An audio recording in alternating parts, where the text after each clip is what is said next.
It's a orange juice.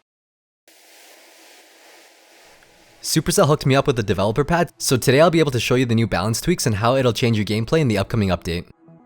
The mortar deploy time is increasing from 3 seconds to 5 seconds.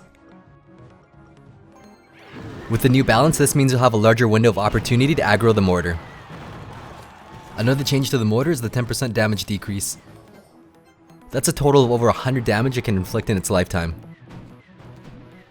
It's a subtle change, but in a really tight game, it can change the outcome. The bomb tower lifetime is decreasing from 60 seconds to 40. This is a very balanced tweak. The change forces opponents to use it more strategically rather than just spamming it. Dropping a golem or P.E.K.K.A in the back now punishes the bomb tower user for spamming it. The timer change also influences how you can attack it. In certain battle situations, lightning now makes sense. Against a barbarian hut, it can no longer deny all 5 waves of barbarians. 2 waves of barbarians will still survive with the new balance. The Elixir Collector's hit points are being decreased by 20%. The Collector will no longer be an impenetrable wall.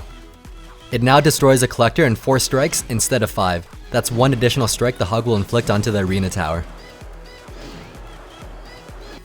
A huge noticeable change is how spells will now interact with the pump. These are based on the new tournament levels. Nothing is safe anymore. Even arrows will deny 2 elixir from replenishing.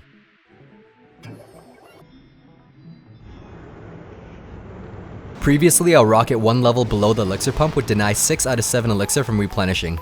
Now, a rocket 3 levels below the elixir pump will function the same. It only takes a level 5 rocket to completely deny level 7 elixir pump. The cannon's health is gonna be decreased by 11%. On the surface, it looks like nothing has changed. The Hog will strike the cannon twice, then die before the cannon falls. But if we dig further, if you send the Hog at least 4 seconds after the cannon is deployed, it'll now destroy the cannon in 2 shots.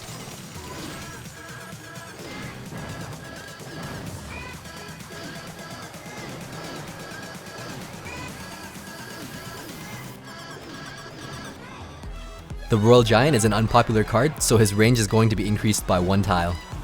This is absolutely game-changing. He doesn't activate the Tesla, and he now completely outranges the bomb tower, cannon, and Inferno.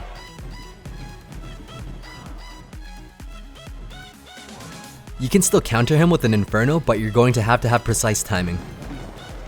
The Inferno tower must be at least 2 tiles from the tower or river, one or the other. If the Inferno tower is 3 tiles from the tower and the river, it'll completely be out of range. What you need to do is plant the Inferno in that sweet spot, right as he's within range of your arena tower.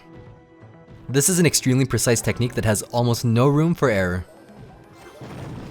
I have a feeling in the next update that his range will be reduced by half a tile. The mirror is getting yet another buff.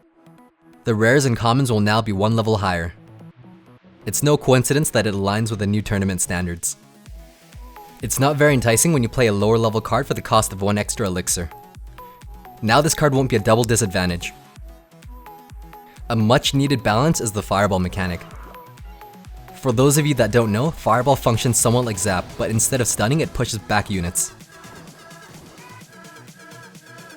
Just like other medium-sized units, the Valkyrie and mini P.E.K.K.A are now influenced by the pushback.